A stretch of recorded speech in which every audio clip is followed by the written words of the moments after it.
Коли говорять про великі сімейні кросовери, найчастіше згадують найгучніші імена сегменту. Але є модель, яка за роки непомітно стала однією з ключових для бренду Volkswagen – Atlas. Його історія цікава тим, що він ніколи не намагався бути найяскравішим чи незвичайним, але саме це багато в чому і зіграло свою роль.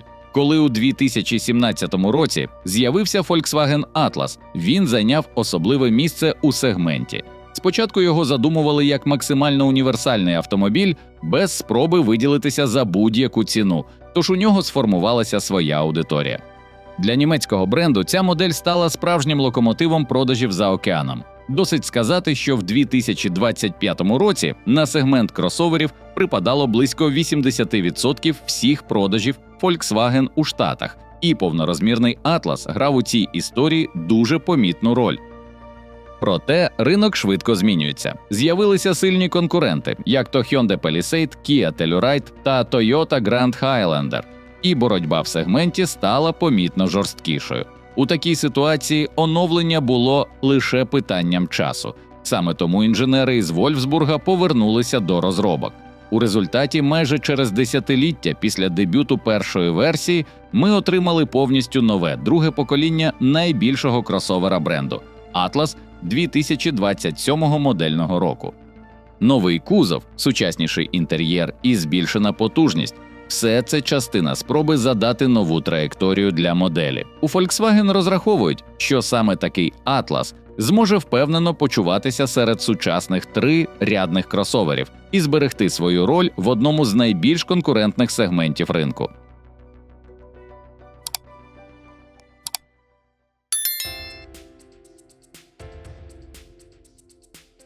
Новий Atlas виглядає так, ніби дизайнери вирішили трохи змінити характер автомобіля, але при цьому зберегти головне відчуття великого і зручного сімейного кросовера. Зовнішність стала більш оптічною та акуратною, лінії кузова виглядають плавніше, а сам автомобіль сприймається більш преміальним. І при цьому Atlas зберігає свою просторість, яка так подобається його власникам. Спереду привертає увагу світлова графіка. Дві світлодіодні лінії акуратно проходять по краях, а з кожного боку розташовано по 6 денних ходових вогнів. Між ними логотип Volkswagen, який тепер підсвічується майже у всіх версіях, крім базової.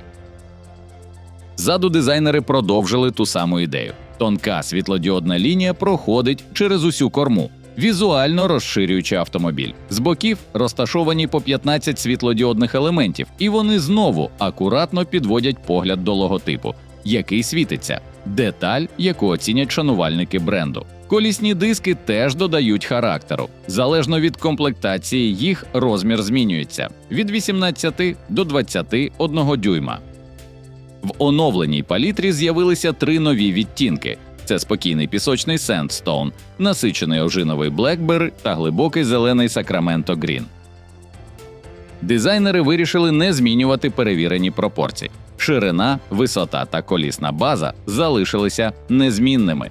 Загальна довжина кузова збільшилася лише на 2,5 см, майже непомітно. Друге покоління тепер має довжину 5122 мм, ширину 1990, висоту 1788 та колісну базу 2980. Зважаючи на все, кліренс теж залишився тим самим – 203 мм. Кросовер переїхав на повністю оновлену модульну платформу MQB Evo, ту, на якій вже будуються останні новинки Volkswagen Group. Під капотом більше немає звичних атмосферних V6. Тепер вибір зроблено на користь одного двигуна – новітнього дволітрового турбомотора 5-го покоління EA888. Він став трохи потужнішим за попередній – 282 сили проти 269. А ось крутний момент тепер становить 350 ньютон-метрів – на 20 менше, ніж у попередньої версії. На перший погляд може здатися, що це дивний компроміс для великого трирядного кросовера, де тяга з місця важливіша за потужність на високих обертах. Але річ не у втратах, а в тому, як двигун тепер працює. Раніше різке натискання на педаль давало сплеск крутного моменту за рахунок додаткового вприскування палива, щоб охолодити камеру згоряння. Сьогодні це заборонено, і двигун став ефективнішим. Нова форсунка турбокомпресора швидше розкручує турбіну. Фази газорозподілу по циклу Міллера знижують тиск у циліндрах, а покращена система охолодження тримає температуру під контролем. В результаті крутний момент росте трохи м'якше, пік нижче, але тримається довше. Продуктивність відчувається такою ж, а витрата палива знизилася. Тож не варто чекати від нього відчуття надпотужності чи яскравих емоцій.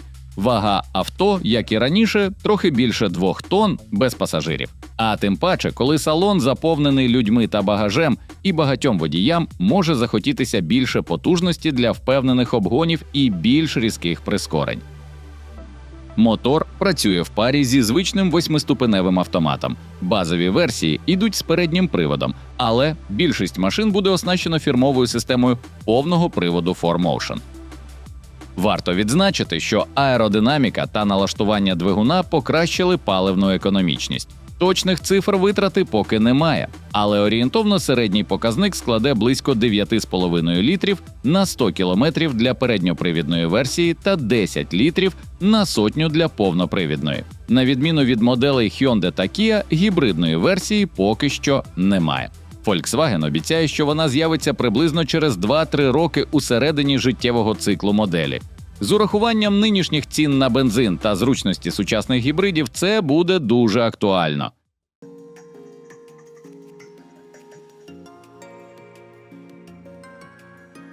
Салон нового Atlas робить величезний крок уперед порівняно з минулою моделлю та майже наздоганяє преміум-клас. Центральне місце займає масивний кластер екранів. Вже в базовій версії водія зустрічають 10,3-дюймова цифрова панель приладів і сенсорний дисплей мультимедіа на 12,9 дюймів. У старших комплектаціях діагональ центрального екрану зростає до 15 дюймів. Інтерфейс знайомий по новому Tiguan. Тут є сенсорні повзунки для керування кліматом та гучністю.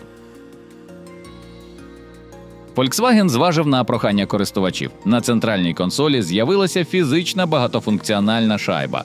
За замовчуванням вона регулює гучність аудіосистеми, а одним натисканням перетворюється на перемикач режимів керування або налаштувань атмосферного підсвічування салону.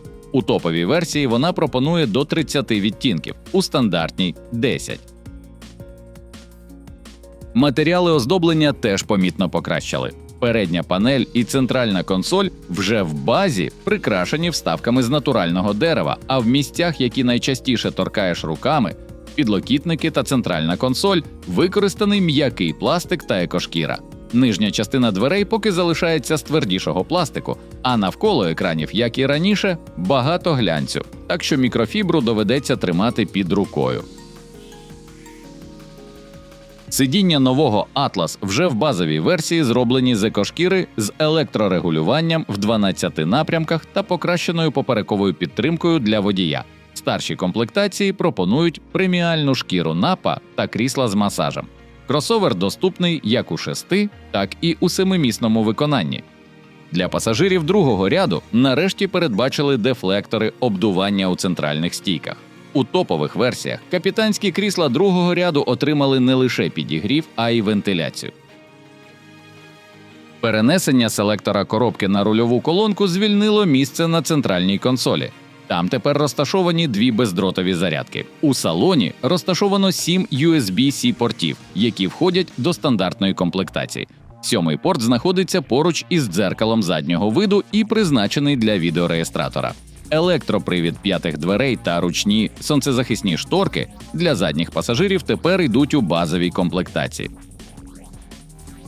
Базова аудіосистема оснащена 9 динаміками, а топова версія – преміальною Harman Kardon з 14 колонками. І, як і раніше, майже у всіх версіях доступний панорамний дах.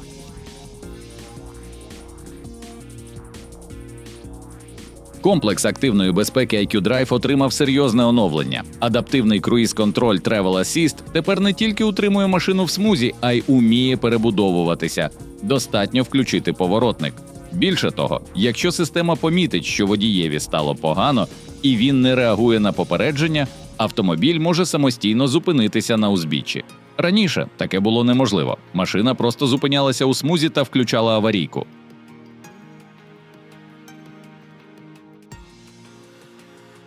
Парктроніки по колу та система кругового огляду з високою роздільною здатністю входять до базової комплектації, а для топової версії доступний новий Park Assist Plus, який робить паркування майже повністю автоматичним.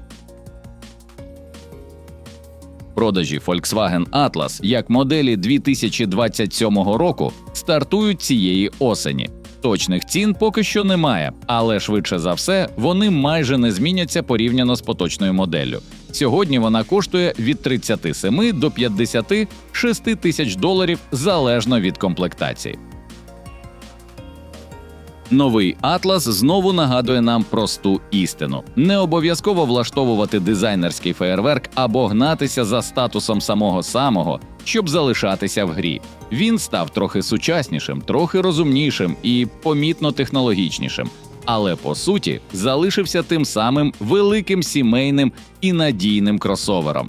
І, схоже, в цьому і є його головний козир – не гнатися за ефектністю, а впевнено виконувати свою роль. Саме те, за що такі машини люблять. Ну що, друзі, на цьому будемо прощатися. Якщо відео було для вас корисним або просто цікавим, підтримайте канал підпискою. Це як повний бак перед довгою поїздкою. Без вас далі ніяк. Напишіть у коментарях, що думаєте, чи поділіться власним досвідом.